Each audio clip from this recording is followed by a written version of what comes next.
Good morning. My name is Joe Bendel, and I am the last Rosicrucian. This morning we're going to talk about the early 14th century. And instead of uh, instead of just saying things, I I am going to read some passages that kind of describe what was going on there. I thought maybe, you know, I'm, this says it better than I could. So, the beginning of the 14th century, gold, said Christopher Columbus in a letter to Ferdinand after Columbus's fourth voyage, is a magnificent thing. With gold, treasures can be formed. With gold, one can do whatever one wishes in the world. With gold, one can even get souls into paradise. Yes, gold was needed, and around the year 1300, gold became the new god. The church turned it into dead matter, into crosses, reliquaries, and chalices. Important people used gold for jewelry and for luxury. There was simply no more gold anymore. Richard the Lionhearted even wanted to sell London, but no one had the gold. Everyone threw themselves into the search for gold with an enthusiastic zeal. Raymond Lully, Nicholas Flamel, and Helmont appeared to have been unsuccessful to have been successful in the manufacture of gold, but it continually evaporated. So in the in the beginning of the 14th century, we're talking about alchemy and the beginnings of alchemy. Alchemy, uh, I'll probably have a video about that on its own. But I just wanted to mention that here's the time when alchemy starts kicking up. The people most especially had to have gold at any price. The prince of the earth possessed it, he hoarded it, and he distributed it as well. But in exchange for it, he wanted one's soul. Well, now, that was a fatal mistake. But the Jews had gold. The Jews, those unclean animals who were linked to the devil, they knew where the gold was. And so the Jews were set upon, burned, and robbed.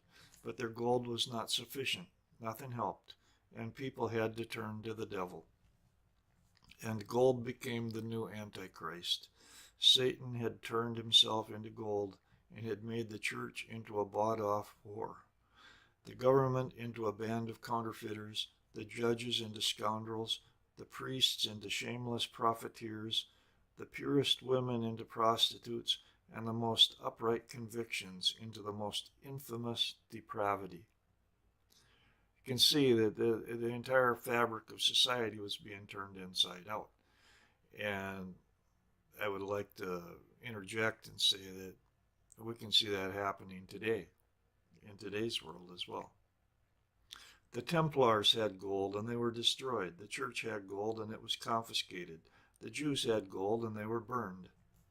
The nobles, made desperate by the low standard of the coin, set upon the peasants and took everything from them.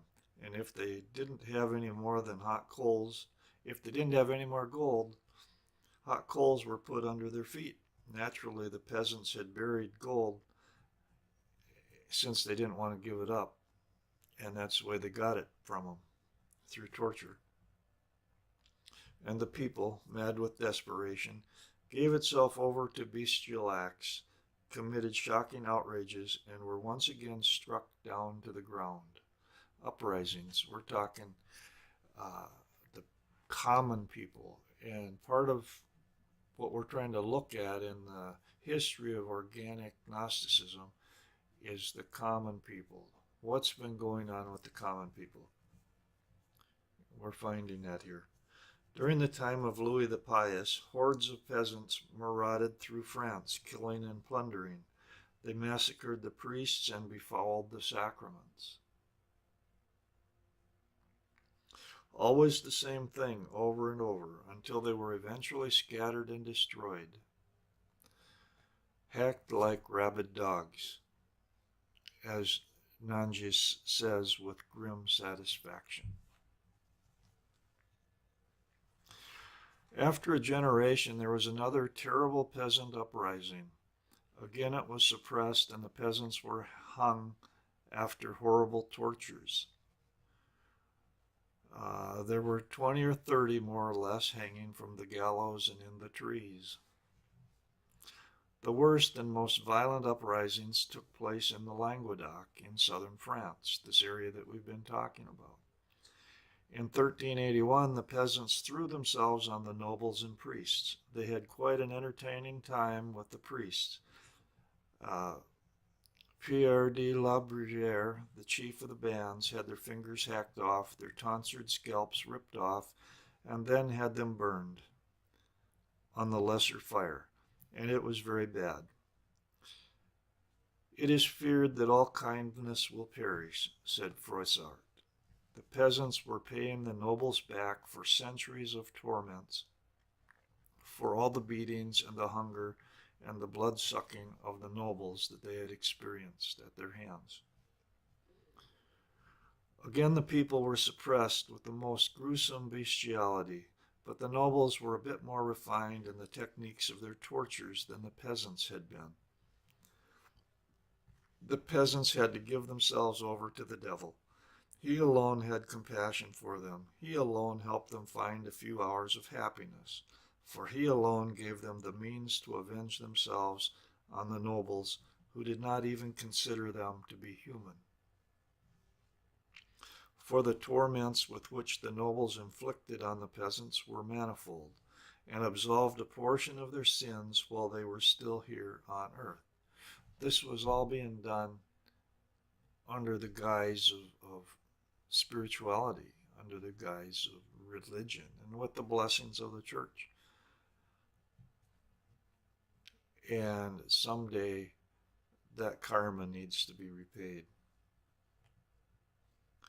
The famous Hugo of Keisei made it fashionable to kick peasants and make them bark like dogs. Another traditional pastime was to throw a peasant into a barrel normally used to prepare dough. When the barrel was tipped over and his wife was dragged over it, she was dragged over the barrel and raped. And it was even thought more fun if a child was present. A cat was tied to the child's leg with a short string. The more the child screamed, the wilder the cat would become. Now, imagine this. The peasant crawls out of the barrel. He is completely covered in flour and looks like the most ridiculous clown in the world. His wife is crying and trembling from head to toe. The child is streaming with blood, all ripped up by the cat. This was the world that the peasants lived in and what they were subjected to by the nobility.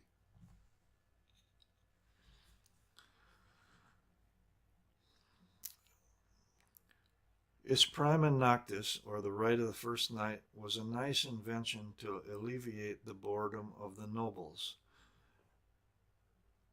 What that meant was when a peasant got married, the nobleman who owned the land and those people as chattel had the right to sleep with the bride first.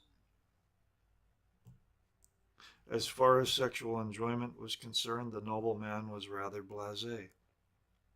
The divine show involved the observation of the distress of the husband, and if he became unruly, God, how hilarious his screams were when he was beaten. If he didn't quiet down after that, he was hung. Those were the three main pleasures of the nobles. For the first they laughed, for the second they wept from laughter, and for the third, observing the grimaces of the hanged man, they burst with joy. And the population had to suffer this and be expected to go to church and have good thoughts. this is the thing. For all this, the people were to be God-fearing. I'm trying to set up a visual, or I'm trying to set up an understanding of the general population and what was going on during these time periods, because these were critical times. Uh, and this, because there was a hatred being developed against the Catholic Church and against religion. And Satanism, the rise of Satanism, was tied in with a healthy core, and it was tied in with an unhealthy core. And they get confused. Organic Gnosticism, which we have been trying to follow from its roots going way back, was part of this paganism, was part of this sexuality, part of this alchemy type of thing. But the other part that was unhealthy was this fixation against the church and the torments that took place in the name of religion. And that came out in witchcraft and Satanism, basically, which we're going to be getting into as we get into the 14th century, which is coming up soon. I'm done for the day. I normally don't read a passage, but these videos are loosely based as much as possible on this book that I've translated. It's called The Synagogue of Satan, and it's written by Stanislaw Przewski, and I translated it. So if you're wondering where some of this information is coming from, some of my own research, but some of it is in this book and translated. I'm trying to make it more accessible to the modern audience. But the information that I just shared, there was no way that I felt that I could describe more effectively than what they had just done. So I'm running out of time. If you enjoyed this video, please subscribe to it, or visit my website at thelastrosicrucian.is. Subscribe to that. There are a lot of good blogs going out right now. There's a donation button on my website. Please consider donating. A small donation, $5 or whatever, or buy me a cup of coffee and a donut. Comments are welcome. Look forward to talking to you next time. Have a good day.